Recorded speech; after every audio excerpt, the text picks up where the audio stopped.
what's up sa mga kahombre ko dyan?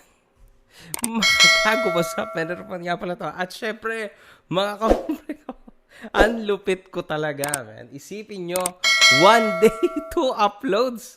Comeback is real. Anyway, sino nga ba ang ating content for tonight? Or today, ngayong araw, di ba? Well, sila ulit. Syempre, alam nyo na. Because wala na magatasan. So, what to do, man? Di ba? Boring naman internet. Sabi ko sa inyo, pag wala ako. So, anyway, sige. Ito pag-usapan nating lahat.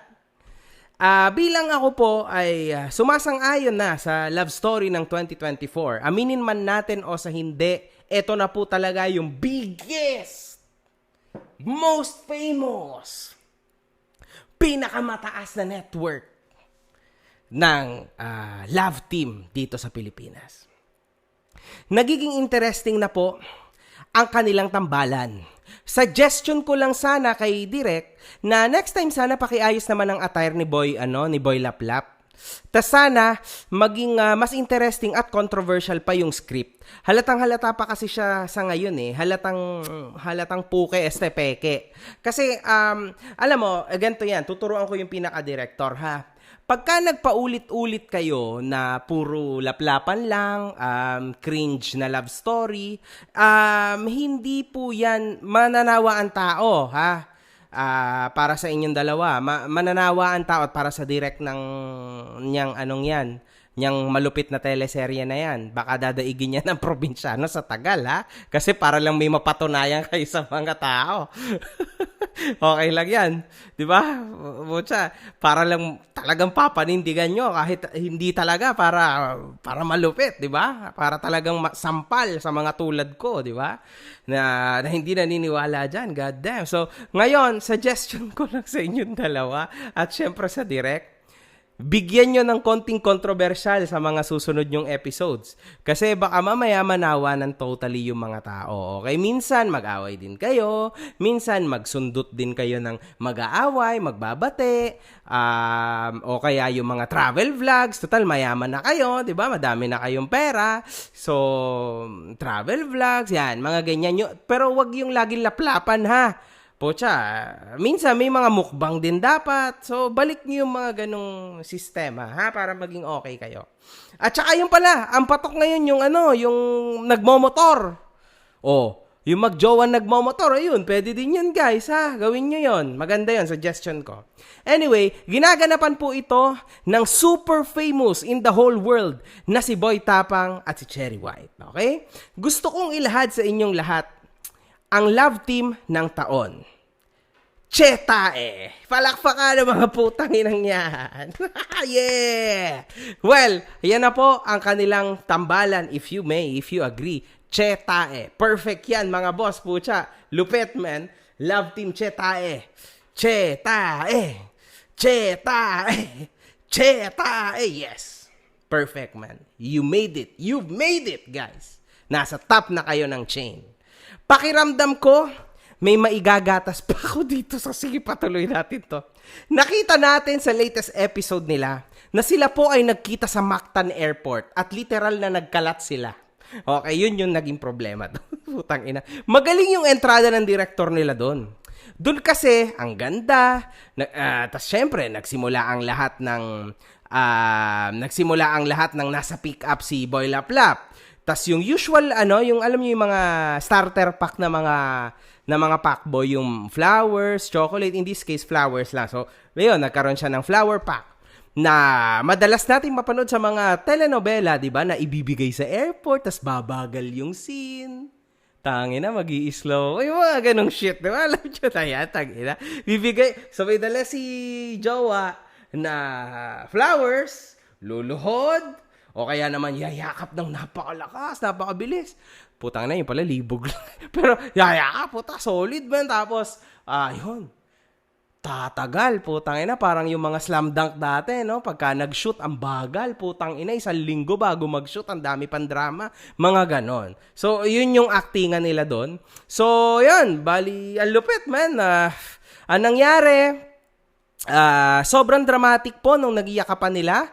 Tas yung patapon effect nung match tae milk tea nila.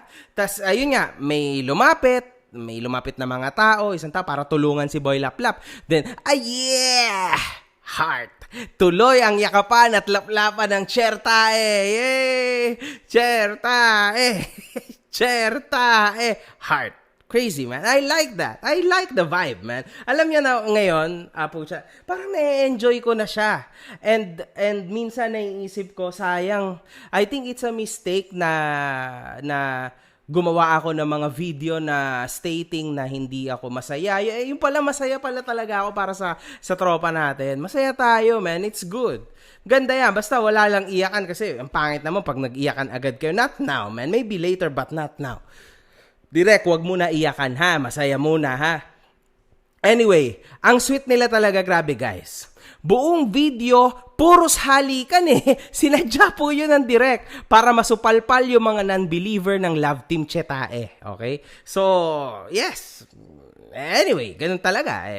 Kailangan sampigahin muna kayo na, totoo ha, bang. Totoo ha, bang. Totoo. So, dapat paulit-ulit po yung mga kissing scene. So, ganun talaga, di ba? Kasi ayaw yung mga maniwala eh.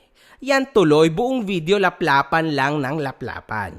Ako kasi naniniwala na basta ba mas galingan pa ang script at sana magkaroon din sila ng bonus sa contract nila.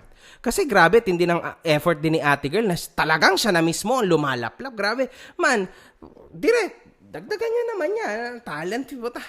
Lalo na si Boy Laplap, puta, baka ireklamo ka din yan. Sabihin niya, puta, mamaya, pagka yung break-up moments na, putang ina, mamaya, tirahin ka din yan. Sabihin niyan tangina, pinasign ako ng contract. Tapos wala, liit ng TF. Ayan, tanga ka, patay ka dyan, man. Walang utang na loob, yari ka dyan direct, tangina ka. Anyway, ito pa. Sa totoo lang, mga kahombre ko, nakakagaan naman din talaga ng loob ang lahat ng yan. 'Di ba? Because ang mundo ng social media ay mundo po ng entertainment, okay? So meron diyan mga bida, meron mga kontrabida, meron mga sidekicks at meron mga epal lang tulad ko, 'di ba? But yes, this is different, man. Grabe talaga yung natutunan ko sa content na ito, itong last nila kahapon. Grabe, lumayo kayo, kumbaga parang humayo kayo at maglaplapan. Parang ganun. Kahit na in public pa yan, ipakita nyo sa lahat, i-prove nyo sa lahat na hindi ito scripted.